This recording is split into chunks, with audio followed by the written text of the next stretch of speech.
We took up the other two agendas. One was regarding an approval of an externally aided project under the name of the Meghalaya Eco-Tourism Infrastructure Development Project. This is a $98 million project from NDB, and now the NDB requires, and the Government of India requires, these EAPs to be approved by the Cabinet for development of infrastructure for experiential ecotourism in Meghalaya. So basically this will be related to ecotourism projects, infrastructure, projects like landscaping and building of tourism amenities in different locations. It also looks at revamping overall infrastructure for tourism. It looks at different cultural aspects and how to improve the infrastructure around those areas.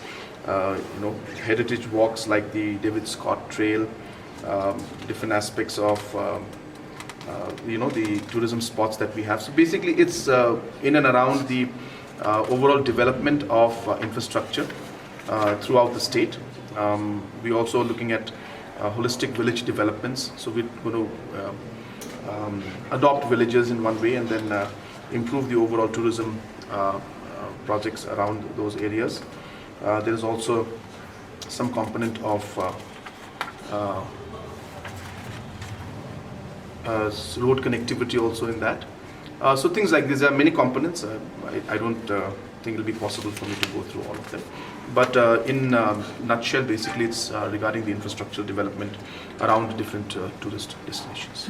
We have also approved the office memorandum, which is for the guidelines of issuance of income and asset certificate for the economically weaker section in the state of Meghalaya. If you remember and recall that in the assembly, when we had a session, somebody had raised about the certificates for the economically weaker sections, and there the guidelines or the OM had been issued by the Government of India, but state government had not issued the OMs in reference to that.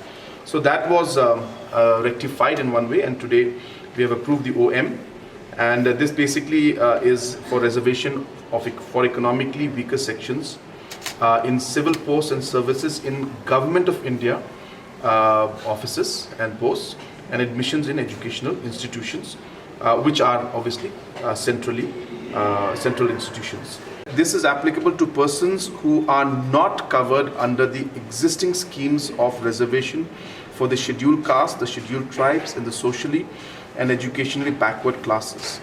So therefore, this does not apply to majority of the population of Meghalaya, and this is applicable to minusing those categories who are already under the existing schemes of reservations of all the scheduled tribe and the caste, scheduled tribe, scheduled caste, and economically and socially backward.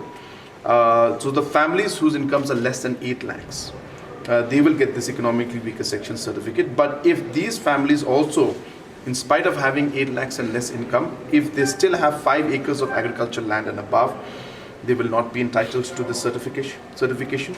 If they have residential flat of 1,000 square feet, if they have residential plot of 100 square yards, and if they have residential plot of 200 square yards in non-municipal areas, even they will not be entitled. So we had to only approve these guidelines and these OMs, which is what was done today.